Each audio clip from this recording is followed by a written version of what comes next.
এটা কারাইস না, ও খিদে লাগছে মনে হয়, আমি দেখতে পাই। হ্যাঁ, তোমরা আমার কথা হবে, কুকুরটাকে কিছু বিস্কুট টিস্কুট খেতে দেবে। আর আরে ওর মধ্যেও একই আত্মা, আমিও একবার কুকুর ছিলাম রে ভাই, বুঝেছেন? বিভিন্ন জন্ম ঘুরে ঘুরে তারপর মানব জন্ম করে।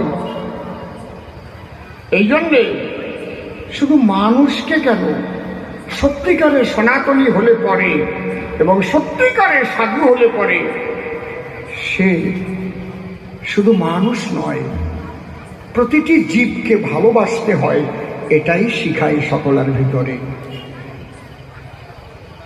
বলেছে না, বহুরূপে সম্মুখে তোমার ছাই কথা খুঁজিত ঈশ্বর, জীবে প্রেম করে যেই জন সেই জন সেবিছে ঈশ্বর। তাই তো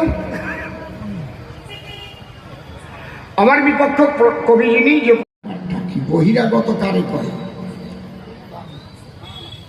বহিরাগত কারে কয়? বাংলা কি ভারতের একটা রাজ্য নয়? তার মানে ওনার বাপটা বেশি ভালো না, ওনার বাংলা খুব নিয়ে থাকতে ইচ্ছে করে।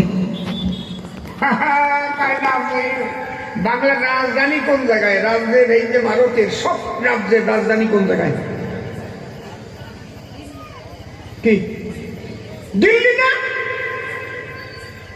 কি কন?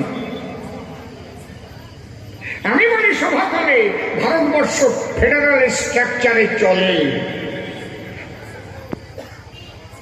বিভিন্ন রাজ্য হলে সবার কিন্তু একখানাই সংবিধান, সেই সংবিধান সবাইকে মেনে চলতে হয়, কথা মিথ্যা নয়। তাহলে ভারতকে বহিরাগত, রামকে বহিরাগত বললে কেন? যদি আমি সঠিক কথা বলি দাঁড়ায় সভ্যসভা করি, ইসলাম বহিরাগত, ঠিক বললাম না? ঠিক বললাম। খ্রিস্টান ধর্ম বহিরাগত, কে কি রে বাবা, উনি আমাকে রাম এই কয় বহিরাগত, মসজিদে মাইরি। আমি কি বা কব, তার রাম তো সনাতন ধর্মের একটা অবতার। অবতার সব কয় নাকি তোমার ঘরে আসি হবে নাকি? নাকি বাংলার ঘরে যাই হবে, তোমাকে বাড়ি যাইয়ে সব হবে, কৃষ্ণ হবে, রামও হবে, সব কালীও, সব কয়জন ব্রহ্মা সব তোমাকে ঘরের মধ্যে যাই পলাবে।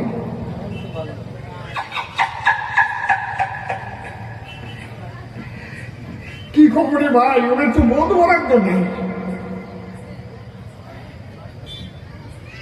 প্রথম ছিল নারায়ণ, বিষ্ণু ছিল যার নামকরণ,